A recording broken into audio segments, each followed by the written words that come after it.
माझ्या गावातनी कापूस हा काहीच झालेला नाही आहे. अतिवृष्टी खूप झालेली आहे. सोयाबीन काहीच झाले नाही आहे.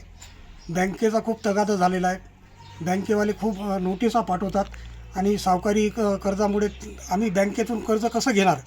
दरवर्षी आम्हाला कर्ज भेटत नाही. ते म्हणते पहिले पैसे भरा जुने, नंतर तुम्हाला कर्ज भेटणार. एकंदरीत उत्पन्न काहीच नाही. 2 वर्षापासून अतिवृष्टी होऊ राहिली. त्याच्यामुळे आम्ही काय करावं. बरं, हे पीक लागवडीसाठी शेतकरी काय काय करतो, कशा पद्धतीने पैशाची जमा करतो? आम्हाला व्यापाऱ्यापासून आणावं लागते, दलालापासून आणावं लागते, त्यांना द्यावं लागते. ते व्याज घेतात, सवाई घेतात. आम्ही कुठपर्यंत सवाई देणार, कुठपर्यंत. आणि बँकेवाले दरवर्षी आम्हाला म्हणते की पैसे द्या पैसे द्या. आम्ही पैसे कुठून देणार आहे ना पिकी झाल्यावर.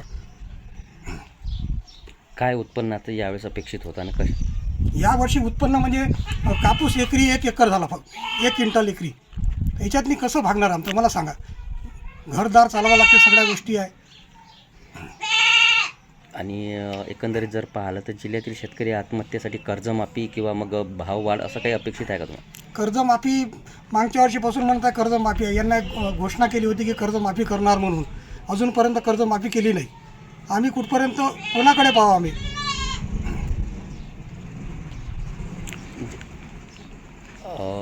ठीक आहे. जिल्ह्यातील अशा या गावा परिसरामध्ये असलेल्या शेतकऱ्याच्या अंगावरती अशाच पद्धतीनं कर्ज आहे, सावकाराकडे सोनं वगैरे गहाण ठेवण्याची काही परिस्थिती वगैरे काही अशा आले? सगळ्यांनी सोनं ठेवलेलं आहे. जसं आता हे आत्महत्या झाली आहे, त्यांनी सोनं ठेवलं होतं. कुठपर्यंत आम्ही म्हणजे कसं जगावं माणसाने. सर, माझ्या बाबाला पॅरालिसिस मारलं. माझी आई बिमार आहे. माझ्या आईचं ऑपरेशन झालेलं आहे आणि 10 एकर शेतीमध्ये आम्हाला 10 ते 12 क्विंटल कापूस झालेला आहे. आणि बँकेचे कर्ज आहे, गावातल्या लोकांचे कर्ज आहे. त्याच्यानंतर त्याला परिणाम आला. त्याच्यानंतर त्यानं पॉलिसी घेतला आहे. आणि काही बोलत होता का तो आधी? नाही बोलत नव्हता तो, काळजीत होता फक्त.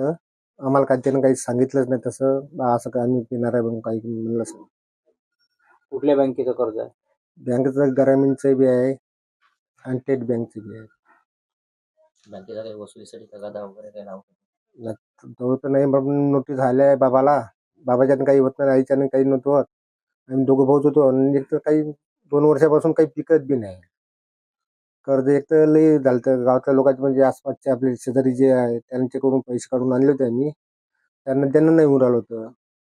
आणि आपण 10 एकर जमीन आहे.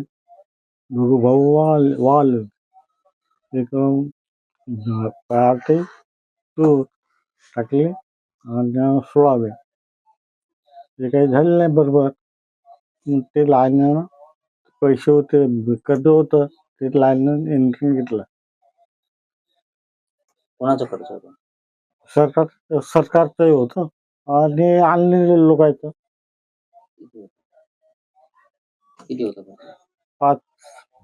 5,000 5 लाख. बरं, तू काही बोलत होता का आधी आत्महत्या करायच्या आधी? नाही.